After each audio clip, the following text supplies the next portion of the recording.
Shalom.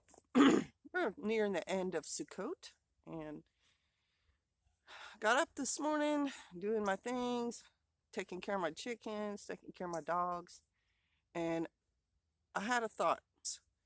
The Exodus and how many people die on the Exodus. Pretty much all of the 600,000 men do. Only two of them survived to 40 years later to the other side. And another interesting fact about that is 40 years is about a generation or half of a generation. People live to be 80, that's about half of a generation. Well, we're in a pickle. You all know that. We're in a pickle in our society right now, in our culture. And we've got a lot of craziness going on with how we are raising our children, how we are treating our children, what we are encouraging our children to do. And in some cases, we are making it surgically. Now, I'm not me, I'm saying a person in our culture has surgically made it impossible for their children to have children. So, what they have effectively done has been taught, they have been talked into destroying their own family bloodline, at least immediate family, not cousins and stuff like that, but their progeny now cannot have any more babies. Okay, so that ended it. Well, not only that, it goes outward from that because it's not just that generation or it's not just that family. It's multiple families who have done this, and it's multiple families who have not brought their children up correctly, and so their children are not productive. Their children are addicted. Their children have abandoned self-care, if that makes sense. Their children do not know how to take care of themselves or take care of others around them.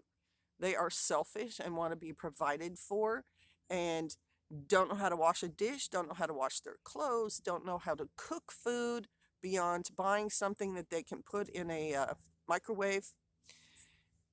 And so you've got a bunch of people who aren't getting married. We have TV shows about that. We have programs about people who are now in their 30s and heading towards 40 who have never been married, who are very successful and self satisfied, but do not know how to blend themselves into another person and then unselfishly raise more children. Is this by design? Probably. Um, but what occurred to me was in 40 years, a lot of those people will not be around. Their addiction or their selfishness or their behavior, they're jumping off towers with a parachute and they're, climbing to the top of poles because they want to take a selfie up there, and some of them fall off.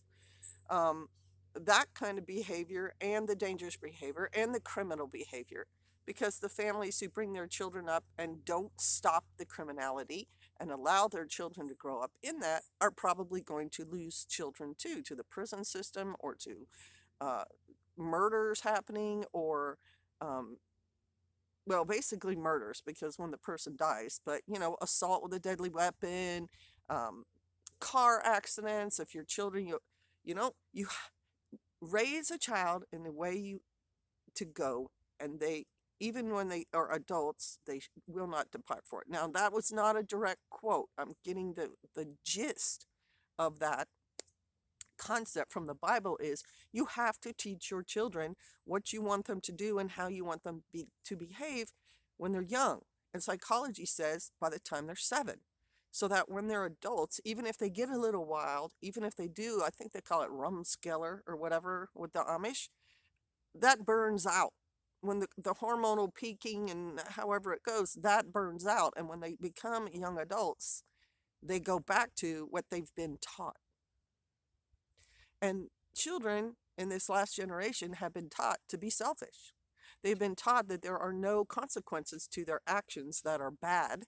They get a little star whether they do anything or not. And so we're going to have a generation in about 40, 30, 20 years who are absolutely lost. They may not be there. They may not have procreated. They may not have built anything for themselves. And it's going to crash and it's going to burn. And I'm sorry, I believe in the Bible. If you don't follow the biblical principles of being productive and working from sun up to sundown, and especially for females, Proverbs 31 women, where not only are you taking care of your family, but you can make money on the side legitimately.